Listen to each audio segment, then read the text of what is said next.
pareja que seguro que le va a ir estupendamente, y enhorabuena a Juan y Medio por el nacimiento de su sobrino, también en nombre de toda la sección de actualidad. Y ahora sí, comienza el tiempo dedicado a la actualidad, y hoy vamos a tratar un tema, le vamos a informar sobre un tema que preocupa y mucho. Esta semana se ha celebrado el Día Nacional contra las agresiones al personal sanitario, Laura. Y por eso, Mercedes, el personal sanitario de todo el país alzaba la voz y hacía sobre todo dos peticiones. Pedía, por un lado, que en el Código Penal esas agresiones a los médicos, a las personas que se dedican a salvarnos la vida, sean castigadas con más dureza. Y además, sobre todo, pedían que los médicos, el personal sanitario en general de todo nuestro país, fueran considerados autoridad pública. En nuestra tierra, en Andalucía, en concreto en Granada, en el último año han sufrido más de una treintena de agresiones, y en la zona del área metropolitana, en los pueblos de Atarfe, de Albolote o de Íllora, tan solo en los últimos meses en el mismo centro de salud han sufrido más de 6 agresiones. Por eso nosotros nos hemos querido marchar en directo hasta el centro de salud de Atarfe para poder charlar precisamente con un conductor, creo que es un celador que sufrió una agresión, con un par de auxiliares administrativos. Ahí ya están todos preparados en el centro de salud de Atarfe en directo. Buenas tardes, Nuria.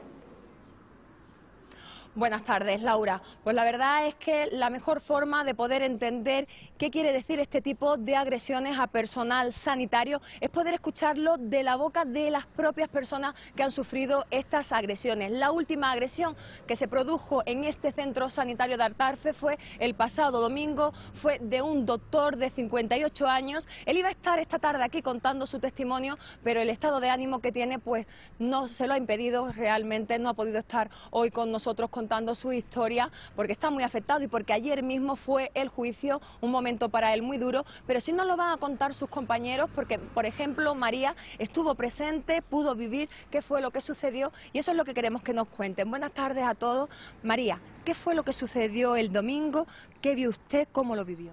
Pues yo estaba en la recepción del centro cuando vi que un usuario salía de la consulta del médico pues insultándolo y amenazándolo de muerte, diciéndole que le iba a dar una puñalada, que tenía en su casa un arsenal y en todo momento le estaba incitando a salir a la calle para vérselas con él, e incluso le decía que él quería cortarse un dedo por tal de que el médico saliera a la calle para pillarlo, y en todo momento insultándolo. ¿Usted pudo hablar directamente con su compañero? ¿Cómo se encontraba él en aquel momento? Pues estaba muy mal, incluso tuvo una hipertensión, una crisis hipertensiva. Recibió incluso asistencia de los propios compañeros de lo mal que estaba en ese momento, ¿no? Sí, sí, claro, tuvo que recibir asistencia. Juan lo está pasando muy mal este doctor, pero Manuel lo entiende perfectamente porque él también ha sido víctima de un incidente de este tipo. Manuel, ¿qué sucedió en su caso? Buenas tardes, pues sí, en mi caso fue un energúmeno que entró dando chillidos, dando voces y quería metadona a las 4 de la tarde. Se sabe que a las 3 de la tarde se van los enfermeros que reparten la metadona y claro, nosotros estábamos en urgencia. Pues se encaró contra mí y me dijo que me cortaría el cuello, que si no llamaba al enfermero que tenía la metadona para dársela a él, que me cortaría el cuello, que me esperaría en la calle, si no hoy, otro día te cortaré la cabeza y te mataré. El último agredido no ha querido darse de baja porque dice que si se marcha después va a ser más difícil poder volver a su puesto de trabajo, que le va a costar más trabajo, pero usted sin embargo sí necesitó incluso una baja médica. 2 meses de baja estuve. Lo pasaba muy mal, no podía dormir por la noche, nada más que pensando en el artista este, y la verdad es que me tuve que dar de baja 2 meses. Incluso ha tenido que cambiar de centro sanitario. Efectivamente, porque piensa uno en volver aquí y no sabes cómo va a reaccionar la gente, mirando para atrás, mirando para todos lados, como si te fueras a encontrar con el artista este, y bueno, pues lo pasas muy mal. Porque es cierto que algunas veces se intenta cambiar a la persona, al supuesto agresor de centro sanitario, pero tiene que ser él el que dé la autorización. Entonces, pues los facultativos, evidentemente, de eso están de manos cruzadas y muchas veces tienen que coincidir con este mismo agresor en casos posteriores. Usted también sufrió agresión, también tuvo que sacar fuerza de donde no la tenía. ¿Qué pasó en su caso? Pues en mi caso, buenos días, o buenas tardes, mejor dicho. En este caso fue una usuaria que venía con la hija, con un dolor que llevaba, decía, 4 días de un dolor de apendicitis. En ese, sería sobre la 1 de la tarde más o menos aproximadamente. A esa hora ya no hay cita y yo lo que hice es insertarle una cita a la consulta 9.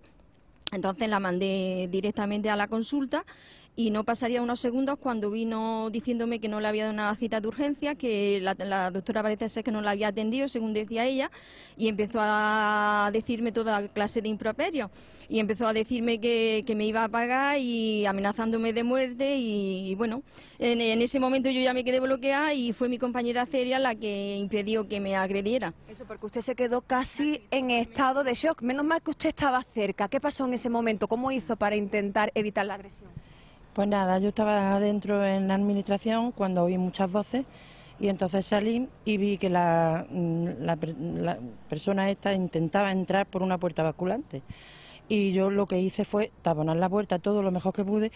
Ella empezó a empujar, pero yo la paré. Luego intentó entrar por otra puerta que hay en el otro lado de la administración, cerramos el cerrojo, pero ella quería entrar a toda costa.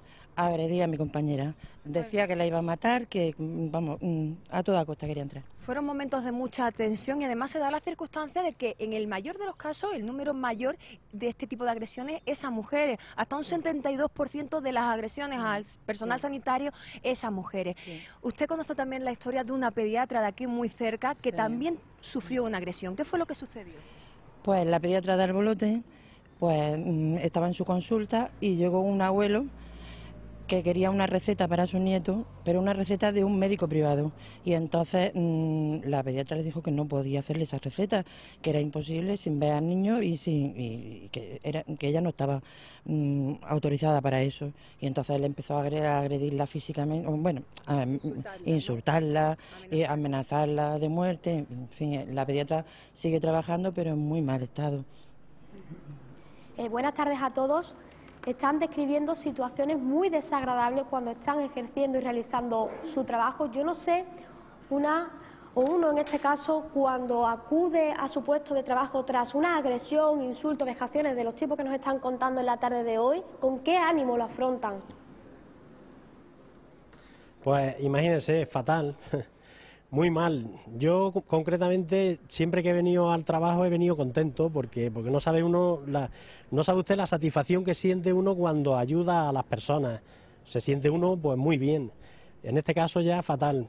Ya que si miras para un lado, que si miras para otro, que si a la gente la observas como si te fueran a atacar todo el mundo. Cosa que no es así, lo sabemos, pero efectivamente se pasa muy mal.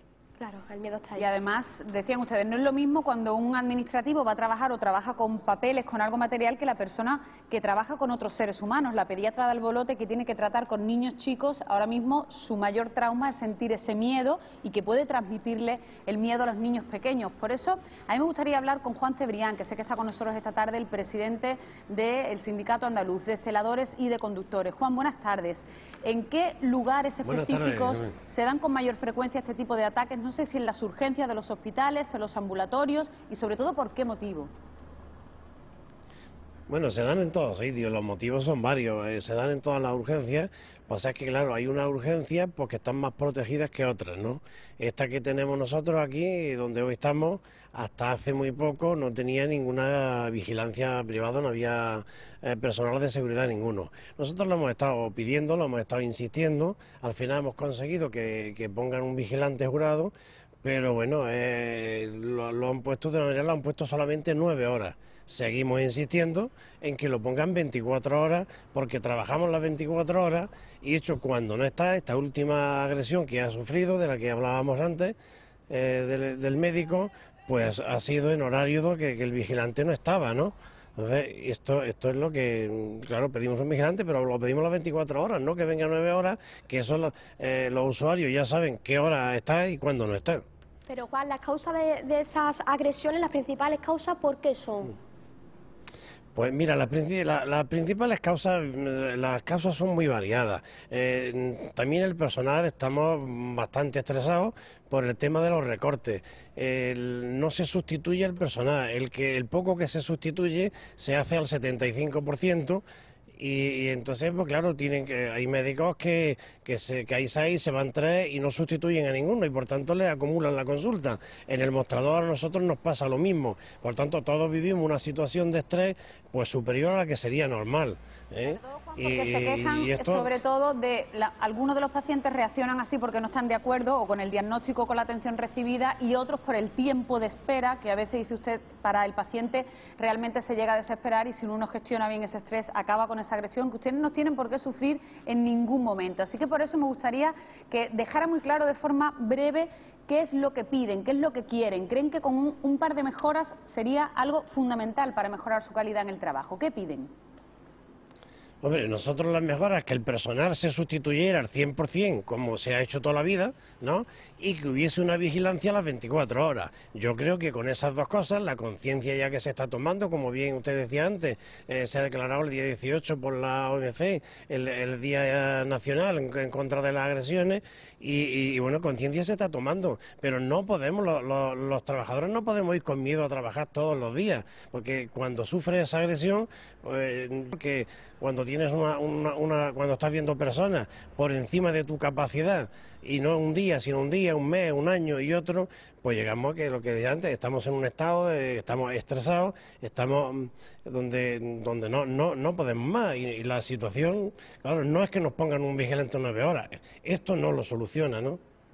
Pues muchísimas gracias a todos por en la tarde de hoy estar con nosotros. Ustedes no tienen por qué sufrir ese tipo de agresiones, ni tampoco tienen que acudir a trabajar con ese miedo que nos han contado en la tarde de hoy, porque precisamente también una de sus luchas es que este tipo de agresiones dejen de ser consideradas faltas y pasen a ser delito. Lo dicho, muchísimas gracias por atendernos en la tarde de hoy. Ojalá pronto podamos contar noticias muy diferentes.